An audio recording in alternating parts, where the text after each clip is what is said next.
Today's headlines. Making a difference. An NGO, Acts Generation, shares special plans for Valentine's Day. South Africa is getting ready to put in another bid, this time for the Olympics. Plus, Nigeria plans a nationwide rollout of its cashless policy. Traffic controlling robots? You'll like today's feel-good story. And our hero for today has definitely made us proud. The best of the continent served up for you today on EL Reports. It's a fabulous day today and we are very excited to welcome you to EL Reports. It's 24 hours to Valentine. I've got my special heart-shaped earrings for you. Just again, see, we are trying to get into the Valentine spirit, you understand? Anyway, we've got an awesome lineup for you. As always, let's kick it off with the news of the day. Many people plan for Valentine's Day with flowers, dinner, or candy. One organization, however, has a totally different approach to that day. Acts Generation, a not-for-profit organization that works with women and the girl child who have been traumatized or marginalized, especially in the areas of domestic violence and abuse, will be organizing an awareness and advocacy walk, calling for stricter measures for justice for survivors of domestic violence and abuse. The walk is in collaboration with Yaba LCDA and is part of a worldwide event themed 1 billion Rising for Justice that takes place on the 14th of February every year. The Advocacy and Awareness Walk against gender-based violence will take off from 8 a.m. and end at 11 a.m. 1 billion Rising for Justice is a global call to women survivors of violence and those who love them to gather safely in community outside places where they are entitled to justice. Women and men everywhere are encouraged to rise, release, dance, and demand justice.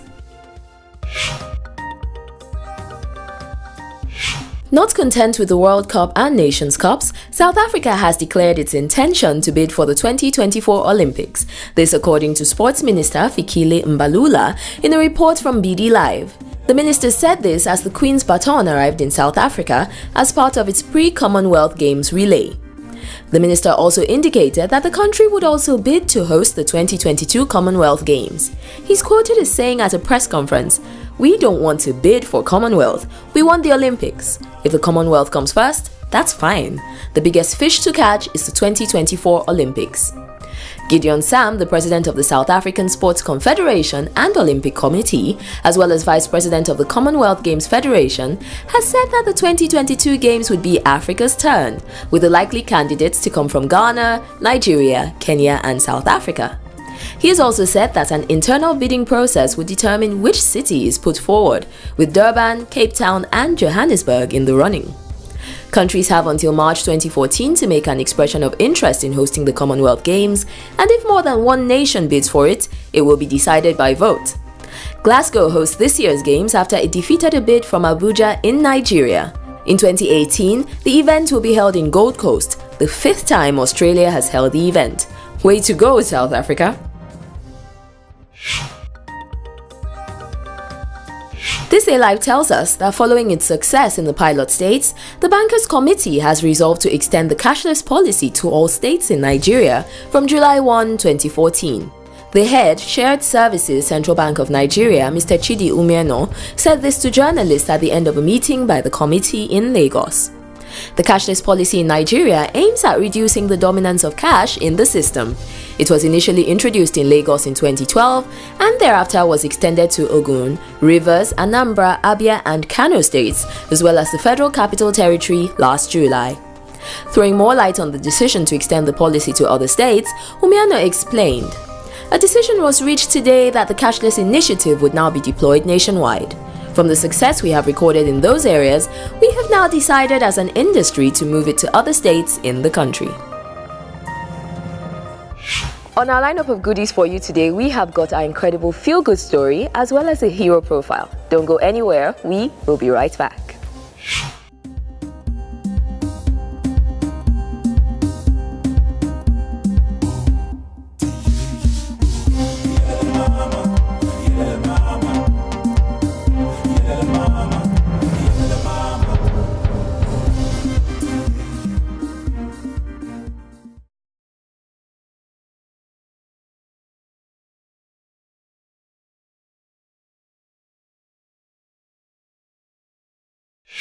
So today's quote: Have you ever been in love? Horrible, isn't it? It makes you so vulnerable. It opens your chest and it opens up your heart, and it means that someone can get inside you and mess you up. I'm just going to take a leap in the dark and think that maybe this guy had a really bad Valentine's Day, but it doesn't really sound very optimistic. We, however, believe in love. Go for it, Valentine's Day. All right then, guys, let's go on to our feel-good story for today. Different communities have strategies to deal with traffic. In Kinshasa, the preferred method is robots. You heard me right, gigantic robots that control the flow of traffic, record movements through 4 installed cameras, and have a system to send the info to a center where it's analyzed for violations. There are only 2 so far, but they seem to be quite effective. The robots are the brainwork of the Kinshasa Higher Institute of Applied Technique, and Isaye Therese, one of the engineers behind the idea, puts pay to the notion that the robots make it easier for violators to get away with misbehavior by saying, if a driver says that it's not going to respect the robot because it's just a machine, the robot is going to take that and there will be a ticket for him. Now guys, don't forget that our feel-good stories are to show you that you don't necessarily have to do big things to make an impact. Sometimes little things done consistently can be as big a deal. Of course, that's why we also have our hero profiles, like this one.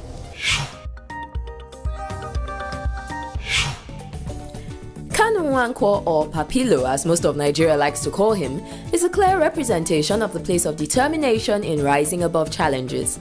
Starting his football career at 15, he quickly distinguished himself at Ajax Football Club, moving on to Inter Milan and then to Arsenal Football Club, and creating an incredible followership across Africa in the process.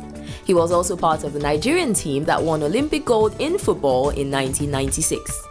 Following a heart defect diagnosis and successful surgery, Nwankwo established the Kanu Heart Foundation to offer cardiovascular procedures to underprivileged African children. A quote from him: "When good things are coming, there are always some people who haven't been doing good who will try and stop it. But if you believe in what you're doing and are strong enough, then you achieve it. We believe you, Kanu." Many times I meet people that say, oh, I wish I could be like that person, or I wish I could do what that person did or does. But the key is, everybody is here for their special reason, and when you find your reason, you make your change. All right then guys, let's check what we have to keep calm about for today. Routines are good. Doing things the same way repeatedly helps you to become excellent at them, and that's how you master things. But sometimes if you're not careful, you get into a rut. You do the same thing over and over and over again. It becomes boring. There's no challenge. Changing your routine every so often helps you to break out of that rut and introduce something new into your life. So how about we look through our routines, do something different, take a different route to work, eat a different meal, go somewhere different, break your routine, do something different, and enjoy that spark that gets back into your life again. Keep calm and change something. Alright guys, it's curtain fall for today's show, but we will be back, you know we will, tomorrow. Remember to check EbonyLifeTV.com/EO reports for a recap of today's news if you missed it. Now I know you guys wouldn't, but just in case you enjoyed it so much you want to see it again, head over to the website. Thank you so much for hanging out with me, and see you tomorrow.